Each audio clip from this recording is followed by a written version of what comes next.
Hi, ladies and gentlemen, Morno Ravenberg here again. It was about time I recorded a video, or it just came to me. And as you can see from the header or the title of this video, this is about the Ars Paulina Part 1. I'm gonna start right off the bat, excuse me. I'm sorry, I just ate, that's why.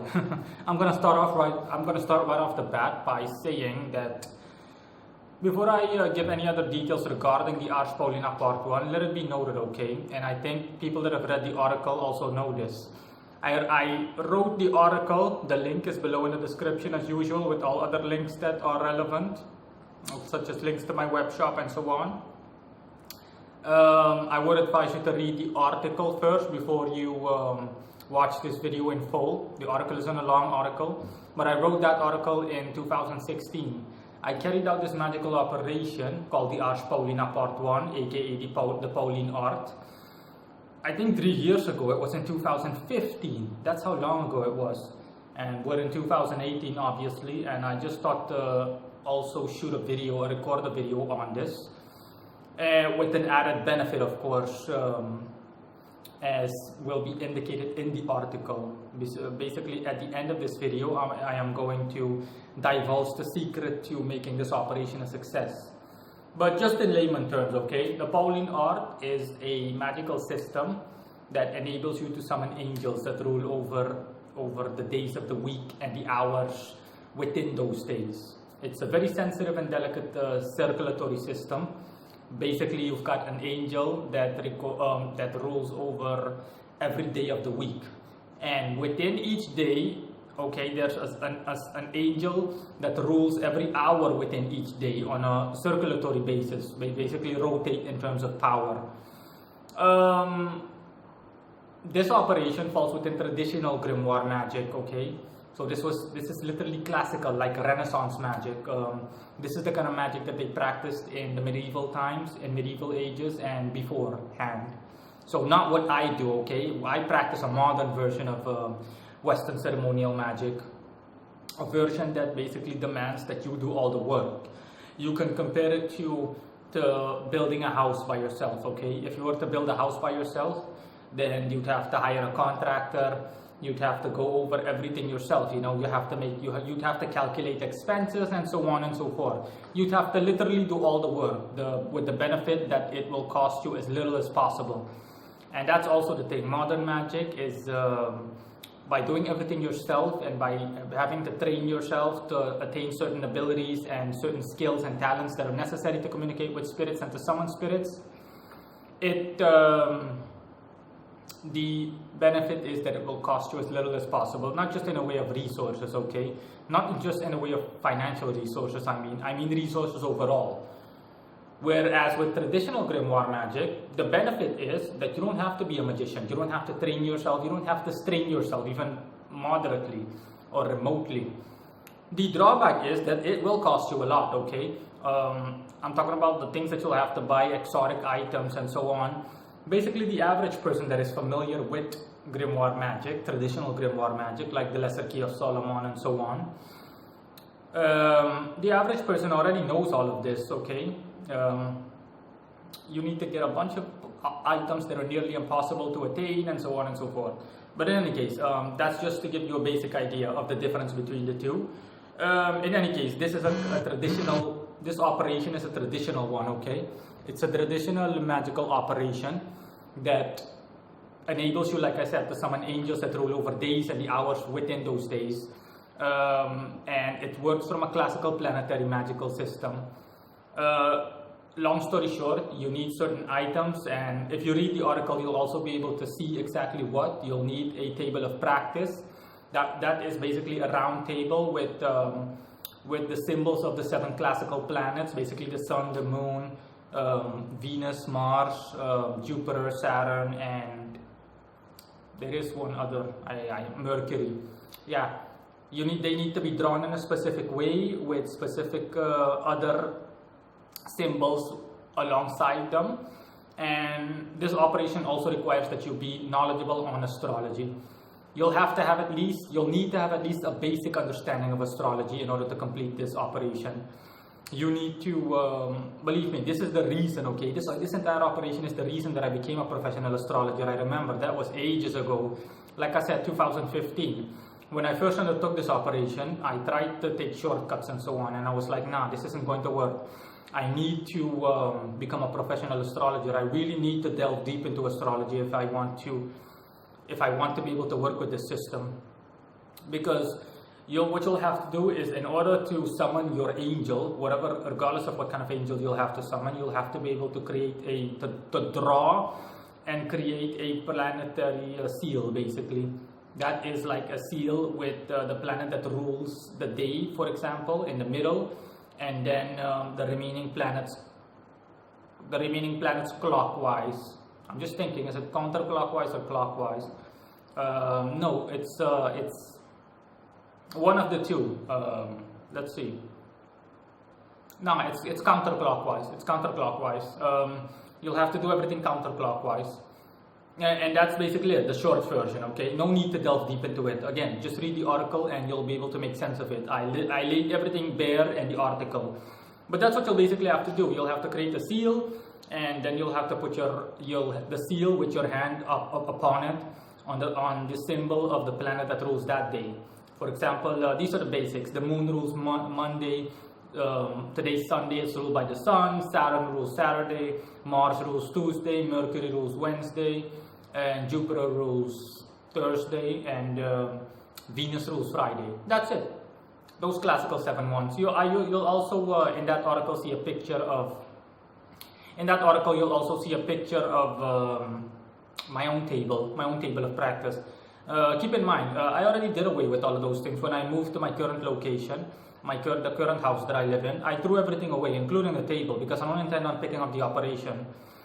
In any case, that is it basically. So you need to be knowledgeable on astrology, and you need to have all the items. You need to have that table of practice. You need to have a crystal ball, and the angel that you'll be summoning is supposed to appear in that crystal ball when you perform the ritual. I don't think I forgot anything. You also need to burn appropriate incense, okay? For example, frankincense if you were to summon a solar angel or an angel that governs the sun, and so on. Everything is written in the grimoire and so on and so forth, okay? The things that made this grimoire difficult, okay, is as mentioned in the Lesser Key of Solomon. Back then, okay, the document was from the Middle Ages, I think.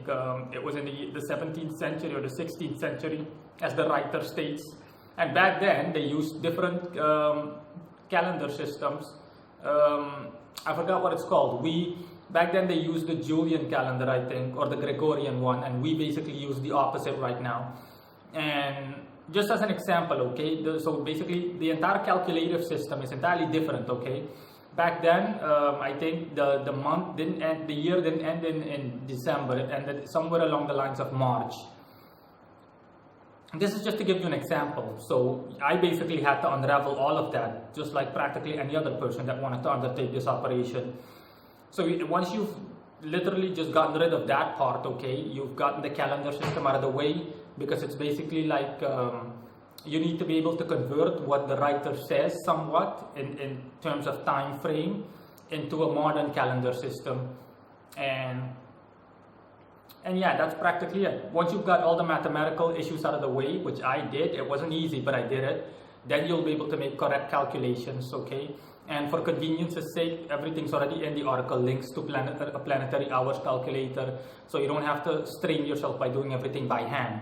You can just follow the link, and you can automatically calculate depending on where you are in the world, and it will automatically give you an overview of the day, the ruler of the day. For example, Tuesday, Mars rules Tuesday, and it will display to you which planets rule the hours of the day, as in 12 hours during the day and 12 hours during the night, or at night time.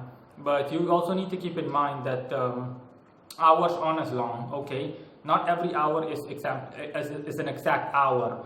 An occult hour, or basically a planetary hour within this system, just to give you an example, is 15 minutes long. That's literally an hour. That's the time frame that you've got, for example, to summon your angel. And then another hour is 2 hours long, depending on the time of the year, and so on and so forth. Whether it's the beginning, the middle of the end, or the end of the year. It's yeah, this is really bringing back memories. This was 3 years ago, I think. So long ago, but I still remember everything, at least vaguely. In any case, again, you can figure everything out by reading the article and just going through all the data. Bottom line is that for me, when I carried out this operation 3 years ago, it didn't work. And the reason it didn't work is because following the instructions simply isn't enough, as is the case with practically every traditional grimoire. Okay, this doesn't just account for the Pauline Art, it also accounts for other magical operations like the Goetia, you name it. Just carrying out the instructions like a cookbook in a cookbook fashion, nah, it's not going to work. If the writer says do this and do that and buy this and buy that and do this, it's not going to work. And this is where it's going to come in. Like I said, at the end, I'm nearing the end of this video and I am going to divulge here what the secret is to near guaranteed success in this operation. Because it was, I think, half a year ago or something, when I was of course long done with this operation, when it just hit me and I did a little bit of research, and it was then that I saw what the missing link was, okay, or what the missing link is to making this operation a success. Of course, I'm not interested in it anymore. I also wrote an article on it, which I will link below, called "Why is Traditional Grimoire Magic Overrated?" or "Why Traditional Grimoire Magic is Overrated," which it is. Okay, traditional grimoire magic is like the difficult way of doing something. Okay, it's like sending an email. Okay, modern magic is like sending an email, long story short, and traditional grimoire magic is like sending actual physical mail to a location via carrier pigeon. I'm not insulting the system, but that's just the way it is, okay? But of course, people back then, that's why it's called traditional. It's basically the classical version. People back then didn't have access to modern technology and all the things that we use today that are nothing more than common to us. And yeah, basically, when I did the research, I found out what was missing. And that is what I'm going to divulge to you right here, okay? Aside from everything that you're supposed to do instruction-wise, what isn't written down, what you're also supposed to do, you're supposed to absolve yourself or relieve yourself from sin. You need to purify yourself astrally. And how does one do that? You need to cleanse yourself from sin to prove yourself worthy of the angels that you'll be summoning. Like I said, this also applies to other magical systems, to other classical magical systems. So basically, you need to prove to these spirits that you're worthy of their presence, okay? Okay, because basically you're dirty right now. The average person is hopelessly corrupted with sin and astrally filthy, if you want to put it that way. And you need to simply absolve yourself from sin. You need to cleanse yourself, and you'll do that by fasting and by basically abstaining from every kind of sin, every kind of mundane sin. You need to fast, you need to pray, you need for an extensive amount of time, you need to take a shower every day, you need to wear the cleanest of clothing, like for example linen clothing or silk. You need to, what else do you need to do?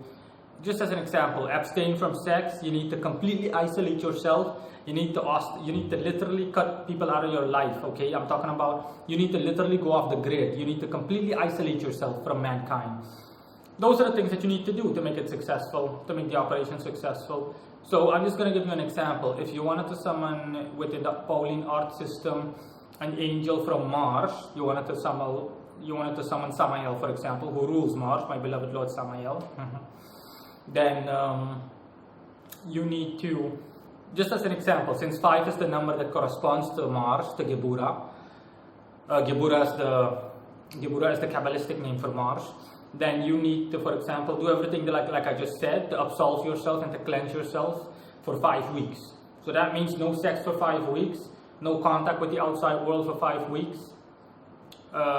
no eating excessively for 5 weeks, basically just a loaf of bread a day and a glass of water a day, tap water. You need to pray for at least 5 hours a day. Those are just things to give you an example. I'm assuming that whoever's watching this, whoever you are, viewer, you basically get my drift, okay? You get what I mean. You understand what I'm saying. This is how you'll be purifying yourself astrally. You're basically cleaning yourself astrally by relieving yourself from sin. And once you've done that, then yeah, the operation should be a success, okay? When you actually summon your angel, it should work. Of course, this, again, I'm saying that it should work because I don't want to guarantee anything. There is no literal guarantee for anything in this world. The only thing that I can do is guarantee it in a figurative sense, but I can't literally guarantee it because God is the only one that can guarantee anything in this world. No one else can ever guarantee you anything, literally. So yeah, that's basically it. That's the secret, okay? And I'm also going to highlight why people, I'm going to elaborate on why people, why it's not indicated in those grimoires, okay? The reason that it's not indicated in these grimoires, for example, let's just say the Ars Paulina, this magical system, is because back then, in medieval times and before that, when people used to actually utilize this system,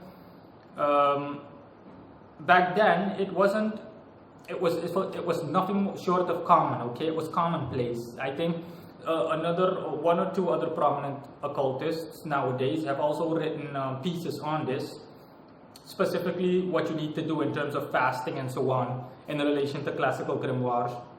Bottom line is that for sorcerers back in the day, this was normal. It was so normal that it doesn't even deserve to be written down. So they were like, they obviously didn't include that because their reaction was like, if the person that's reading it, okay, does not know that he's supposed to purify himself, then he doesn't deserve the knowledge. And that's what they worked, okay? Basically every medieval sorcerer and beyond and before that basically knew that you were supposed to do these things because these things were the basic things that you had to do to undertake any magical operation. You had to pray, fast, and absolve yourself from sin. You had to cleanse yourself astrally completely from sin, as opposed to today, of course. And yeah, that's basically it. That's pretty much it, okay? And that's like what they basically did, or their viewpoint was the equivalent of today's question. If you were to ask someone, should I wear clothes before going outside? It's laughable. It's a laughable question and a rhetorical one too. If you intend on going outside in the nude, if you intend on running across street naked or heading to work naked, then people are going to either label you as a madman, as someone that's completely insane, or something similar. That's how normal it was for them. So if you were to ask a medieval sorcerer, should I purify myself via fasting and praying and so on, he's going to laugh at you. He's going to laugh at you, I think, before he gets upset. And he's going to ask you not to ask him anything anymore. But yeah, in any case, that is it regarding the Ars Paulina. I didn't do that. I just followed the instructions. And when I did it, obviously it didn't work, okay? To my disappointment, it didn't work. I was still a beginner back then. I was an absolute beginner. And I said to myself, it's worth trying in any case, okay? It's worth taking a shot over. And I did everything. I did everything according to what the Ars Paulina Part 1 says and describes everything, astrology, everything. But it still didn't work. And this is the missing link in any case. After 2 years or something, I just did a little bit of research on it one day when it hit me. Not long. I don't need to do a lot of research on this. I checked it out astrologically and everything, and I wanted to see what the missing ingredient was to making this thing a success, and yeah, I saw it, and that is the missing link. You're supposed to pray and fast and so on. You need to absolve yourself, you need to cleanse yourself astrally from sin. Once you've done all of that, then you're good to go, okay? The operation should near guaranteedly be a success, okay? You can't be any surer than you are if you do everything that I just prescribed and described. So yeah, that is basically it.